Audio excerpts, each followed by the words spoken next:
Inside an abandoned house, Mystery Inc. is chasing after a hooded assailant. Scooby-Doo and Shaggy manage to corner him, but eventually they get chased back instead. Right at that exact moment, Fred and Daphne arrive just in time to restrain the hooded assailant, and the second Mystery Inc. pulls off his mask, everyone is left surprised and completely shocked.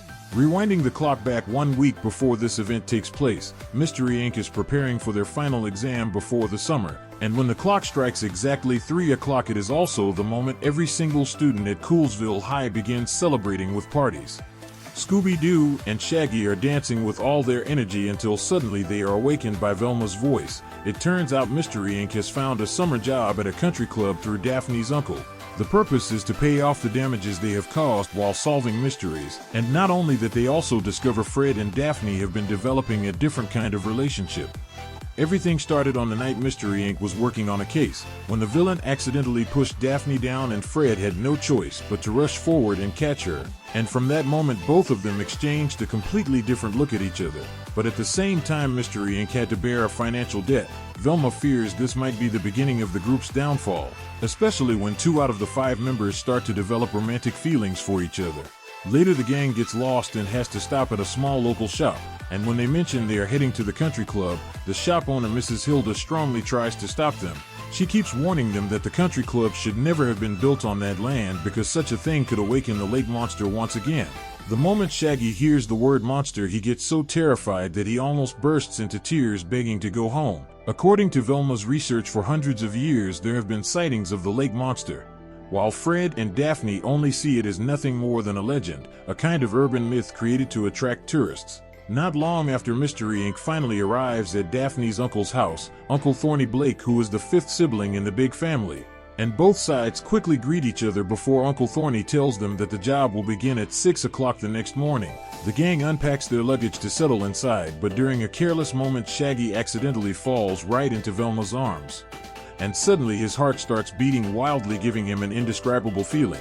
Could this be love? After they finish unpacking, Shaggy tries to confide in Scooby-Doo about Velma, but the moment Scooby hears Shaggy has fallen for Velma, he bursts out laughing. Realizing his best friend only wants to tease him, Shaggy decides to walk away. The next morning, Mystery Inc. officially begins their new job, and Shaggy takes the chance to ask Fred about his relationship with Daphne, but Fred insists he only sees her as a friend. Nothing more, nothing less. While Daphne, on the other hand, keeps telling Velma about how wonderful Fred is, like he's her perfect boyfriend. Meanwhile, Scooby-Doo is sunbathing when suddenly Shaggy and Fred show up, followed by Velma and Daphne. And Daphne announces that Uncle Thorny has asked her to invite everyone to the opening party for the country club that evening. Shaggy immediately uses this opportunity to invite Velma to go with him, and later the two of them explore the native wildlife around Lake Erie, which is known as the most biologically productive of the Great Lakes and also the 11th largest lake in the world. Velma doesn't expect Shaggy to actually be interested in the details she talks about, but she has no idea that Shaggy has already fallen for her. Suddenly, Velma finds a moonstone and proudly shows it to Shaggy, explaining how rare it is and how Native Americans believe it holds a mystical connection with the moon. It looks beautiful, but not as beautiful as your eyes, Velma. Shaggy flirts, and the moment she hears his words, Velma suddenly feels nauseous. She quickly says it's not because of him, but because she feels unwell and wants to rest a little. Time passes quickly and night falls. The opening party for the country club begins. Fred and Daphne ask Shaggy why Velma didn't come with him, and he explains that she is not feeling well and needs to rest. Suddenly, a white smoke appears, making everyone uneasy. Then the lights cut off and darkness takes over. A massive frog-like monster shows up and crashes the party, terrifying the guests so much that they immediately start running for their lives. Mystery Inc. is hiding under a table, but the monster notices them and knocks them away. And soon after, all the guests invited by Uncle Thorny flee one by one back to their homes. Velma asks the gang what exactly just happened, and Shaggy explains about the frog-like monster. But the worst part is that the guests have canceled their membership with the country club, and this could cost Mystery Inc. their jobs. Realizing there is a mystery that needs to be solved, the gang informs Uncle Thorny that they will take care of this trouble. First of all, the Mystery Inc. begins their investigation with Mr. Elmer Uggins, the only man who ever managed to capture a photograph of the legendary lake monster. Mr. Elmer Uggins works as a lighthouse keeper, so it doesn't take long before the gang reaches his home, only to realize that nobody is inside. Because of that, Mystery Inc. decides to split up and search for clues. Shaggy doesn't miss the chance to flirt with Velma. While the two of them are strolling together along the quiet beach, Shaggy starts to daydream about a cozy house with children playing around and a picture of a happy family where Velma is right beside him. Suddenly, out of nowhere, a strange glowing light appears, making both Shaggy and Velma shiver with goosebumps. Both are terrified, then they look up and find themselves face to face with the terrifying lake monster. At that exact moment, Fred and Daphne hear the loud scream and rush over immediately. What they do not expect is the shocking truth. The monster turns out to be none other than Mr. Elmer Uggins himself. After being exposed, Elmer decides to explain everything from the beginning. He confesses that the photo of the monster was never about real evidence, but only a way for him to profit from the urban legend, since his work as a lighthouse keeper was unbearably dull. However, if the lake monster does exist for real, he still sincerely warns Mystery Inc. to leave as soon as possible. Elmer then shares an old story, a legend rooted in the earliest days when settlers first discovered Coolsville. According to him, a witch named Wanda Grubwort once forbade anyone from setting foot on that land, yet the pioneers were stubborn and refused to listen. As a result, Wanda unleashed the dark power of her magical staff and cast a terrifying curse. Out of the curse, the dreadful lake monster rose and tragedy struck the entire community. Luckily, through unity and courage, the settlers managed to defeat the monster and burn the witch Wanda alive. The next morning, Mystery Inc. continues their work, though Shaggy can't stop thinking about Velma. Suddenly, Daphne appears and asks where Fred is, so Shaggy casually points toward the golf course. Daphne then sees Fred laughing and playing joyfully with other girls, which makes her feel deeply irritated. Meanwhile, Shaggy needs more advice on how to win Velma's heart. But right at that moment, Velma herself shows up. She tells them that she has discovered a crucial clue. Last night, a surveillance camera actually recorded footage of the lake monster meeting with its mysterious master. If they can zoom in and capture the figure's face, the mystery will finally be solved. But life is never that simple. Just as Velma is about to reveal the identity, she accidentally spills water on the computer. Realizing that she has ruined the entire chance, Velma blames herself and starts thinking that maybe she should leave the group. Even though everyone reassures her that it's okay, her mind is consumed with guilt. Daphne encourages Shaggy to pursue Velma more boldly in order to capture her heart, but Fred disagrees. This leads to an argument between Fred and Daphne about their own relationship. Daphne sees Fred as her boyfriend, yet Fred only regards Daphne as a friend. Later that night, Shaggy pours his heart out to Scooby-Doo, asking whether he should invite Velma on a date.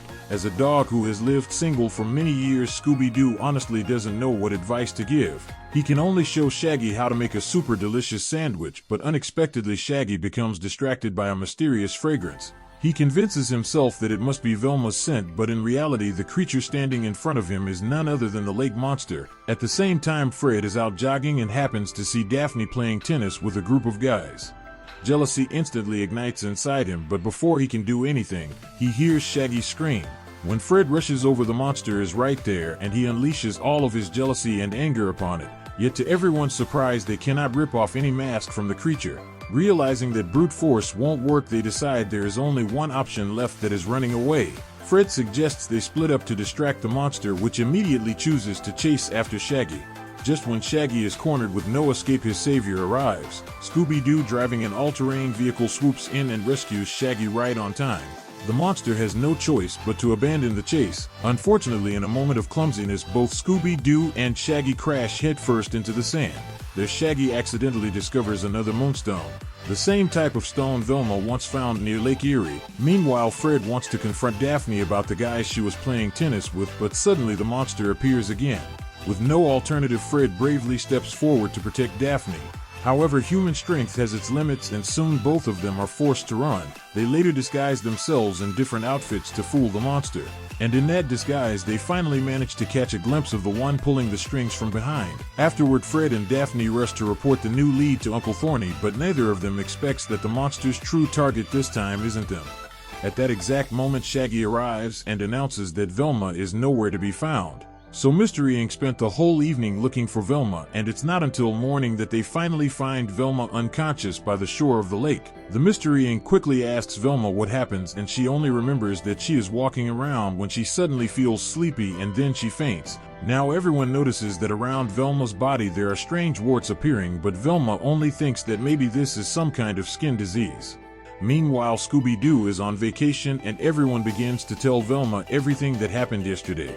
Daphne says that the cloak of the culprit has a streak of purple paint that looks exactly like the paint of the boat they saw when they first arrived here. The next clue surely lies on that boat, and Mystery Inc. decides to take action at night. Suddenly Shaggy objects to this plan and says that he has something very important to do.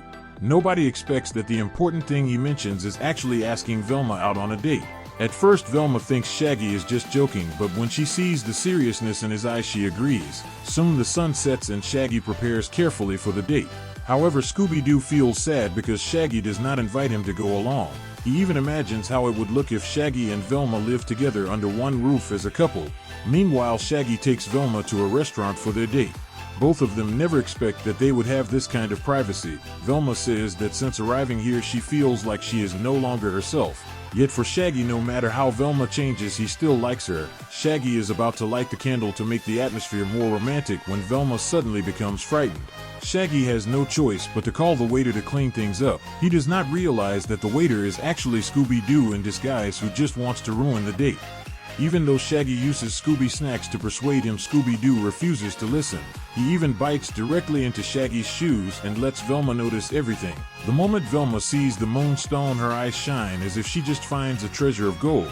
She quickly grabs the stone and thanks Shaggy many times for finding it, but when she walks away Shaggy feels that everything is Scooby-Doo's fault. At the same time, Fred and Daphne discover the boat that they saw earlier. Fred constantly shows jealousy whenever Daphne spends time with other boys, but he never admits it. In the end, while they search for new clues, both Fred and Daphne are trapped inside a room by the lake monster. Not only that, the creature also releases water into the room to silence them. In the most dangerous moment, Fred shows all of his ability to improvise when he successfully breaks the glass and frees both of them. On the other side, Scooby-Doo and Shaggy are upset with each other, so Scooby-Doo decides to separate the room with a line. Fred and Daphne return and announce that they have broken up. Their romance begins quickly and ends just as fast. More importantly, Daphne discovers that the descendant of the witch Wanda is trying to recreate the magic staff. Shaggy now notices that when the book is turned upside down, the letters look exactly like the name of the small shop they once visited. Mystery Inc. immediately jumps into the mystery machine and drives straight toward that place. Even though in front of them there are warning signs everywhere telling them to turn back, they still decide that they must reach that small store. At that exact moment, the Mystery Inc. sees the shadow of the villain and they all rush forward together to catch him. Right when Fred manages to grab the villain, he immediately pulls the mask off and everyone is truly shocked. It turns out that the body of Velma is already taken over by the soul of the witch Wanda. The moment Wanda begins to cast a spell is also the moment the entire Mystery Inc. collapses and faints. When they finally wake up again, they hear the voice of Mrs. Hilda calling them.